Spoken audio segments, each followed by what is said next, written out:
Hey, it's me. Today, I am going to be testing a craft kit. It's been quite a while since I've done this. I feel like I say that in every video about everything because it's always quite a while since I do anything because I do so many things.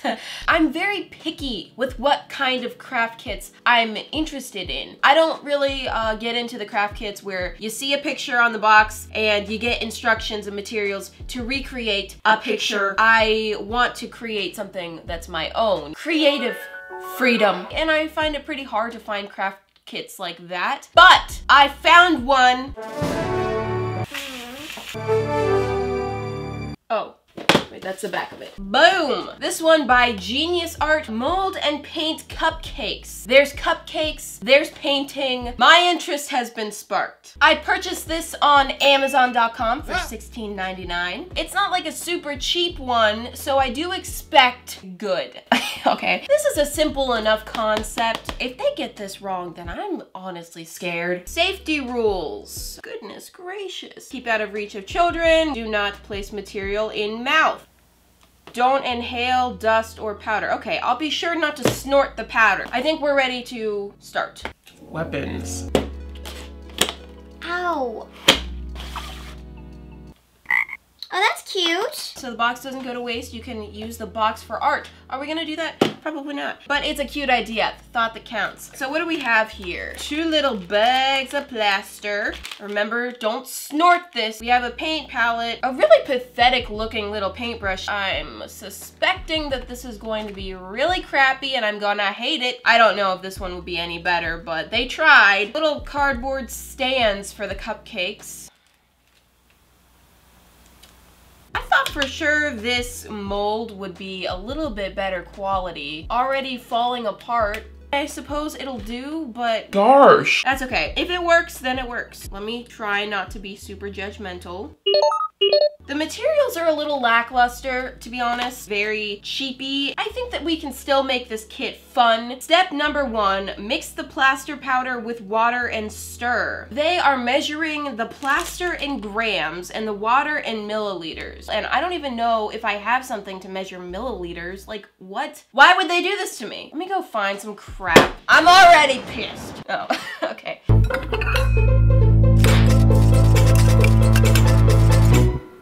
Precious.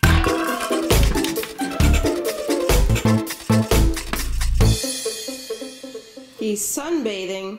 You look like an angel. All right, after some searching, I was able to locate something that does measure milliliters. Let me go get my water.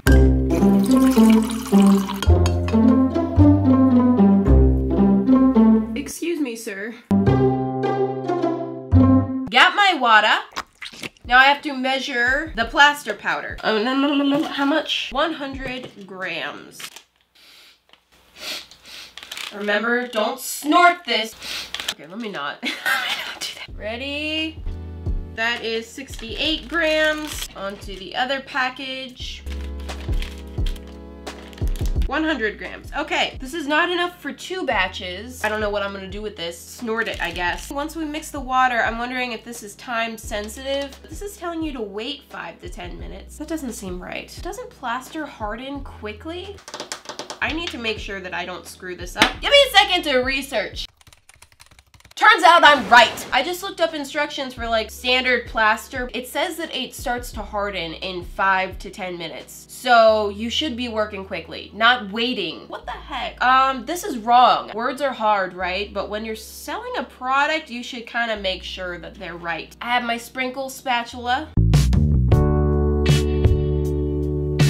which I love. I feel like I'm gonna ruin this. I should have bought 2 of these kits just in case I ruined it, but okay, that's all right. I'm just gonna do it. Here we go with the water. Stirring that up. Whoa, the dust.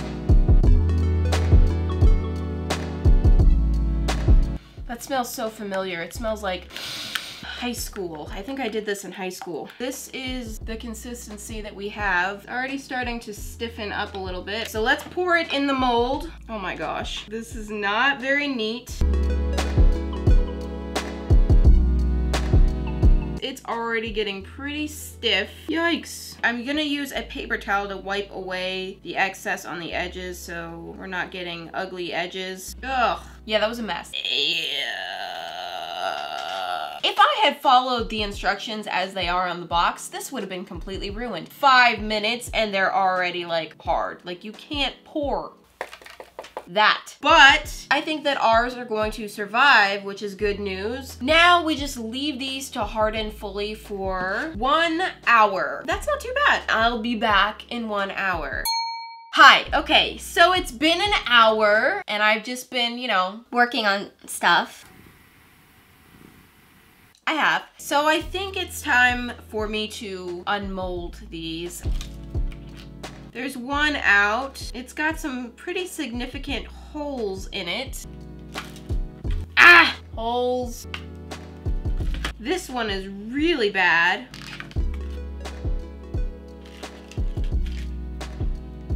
So the results are in. They did come out in one piece, but the holes are pretty atrocious. Honestly, I'm not sure whose fault that is. Did I overmix it? I don't know. They didn't tell me what to do. I'm gonna try to fix these up the best I can. Even though the kit is no help, I'm gonna take a little bit of sandpaper and some puffy paint. I know it's not a squishy, but these are the techniques that I know. First of all, I'm gonna just clean up the edges.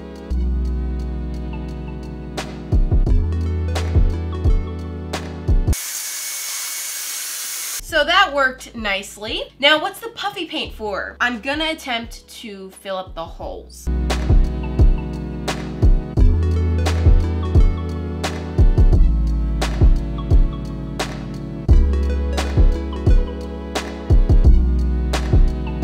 Okay, so I've done my best to kind of patch them up and fix the holes with paint. It kind of worked, but they honestly don't look that great. I'm hoping that once I paint them, you kind of won't notice. That's okay, we're moving on. We're rolling with the punches. I am ready to start painting and decorating. Oh shoot, that's still wet. Dang it. So, I am gonna give this paint a try. If it sucks, I am not gonna force myself to use this because I really wanna make something cute today. I am not a fan of these colors at all. Every color that I'm gonna use, I'm gonna mix. I do like the little palette and mixer situation. I'm gonna try to make a light blue. I don't know if they could have found any tinier of paint pots. Oh. The white is completely dried out and I definitely need the white. So Plan B, I'm just gonna test the red paint on the little cherry. The paint actually doesn't seem to be that terrible. There's just not enough of it. All the other colors seem to be fine. It's just the white that's dried out. But that kills it for me because I need white. Bye! I'm gonna be using my own paint that I have already mixed into colors that I like. This paint is looking a little chunky, so Operation Revive My Paint.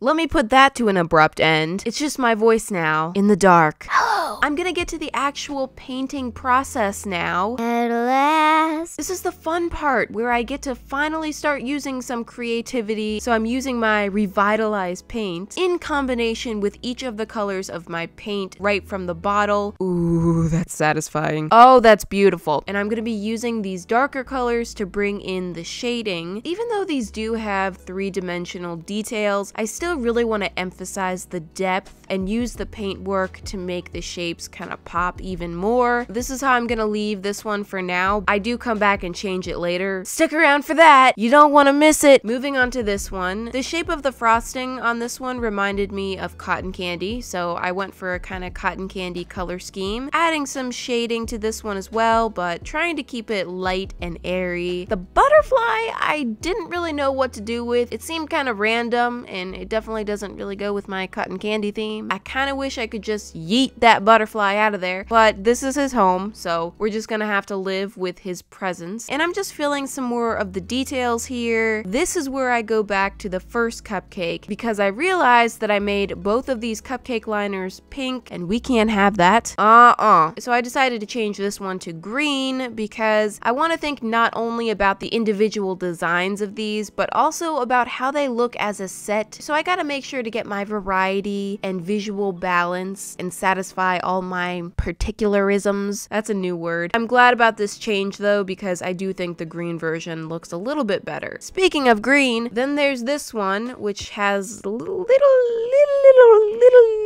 bitty flowers on it. Ew, oh my gosh. So I decided to try to make this one kind of a spring theme. Because I know that flowers bloom in the spring. Good job! I ended up adjusting that green like 5 times throughout this process. My focus with this kit and the project overall was pretty different than it usually is when I do these craft kit videos. Normally, I'm way more focused on reviewing the actual kit and using exactly what the kit gives me, following the instructions exactly as they are given in order to, you know, give an accurate review of the product. But I honestly got kind of tired of just getting crap results over and over with these terrible kits. I am still reviewing the kit and doing a whole lot of complaining as usual, but I'm actually more focused on just making something that I like here. I can just use it as a starting point and do whatever I can to improve the results by adding my own supplies, because I feel like so many of the issues are just so easily avoidable. I understand that you can't expect to get a great deal on the supplies in a kit. The prices of the supplies are going to be inflated because you're paying partially for the convenience of having everything in the kit, and they gotta make that money, right? But for $16, yikes. You can get plaster for like $1 a pound. It's super cheap, so the value definitely wasn't in that. The paint situation was not good, and we'll get to these later. Really, the only thing of value here, in my opinion, was the mold, because I really do like these shapes, and unfortunately, I couldn't find this mold anywhere else. But then again, it's made out of packaging material. Not to mention, having poor instructions is probably my biggest pet peeve. Oh man, this little bow was giving me so much trouble. What have I done? I was trying to make it like stand out more against the white, but it just was not working. So I ended up changing the color altogether to purple. Pink, green. Okay, blue. It's actually blue. So this one got a little chunky in the details because I went over it so many times. These do have just such tiny, fine details. So painting this really neatly was actually pretty difficult. The next cupcake, I went for a chocolate theme inspired by the little doohickey. What are these things called?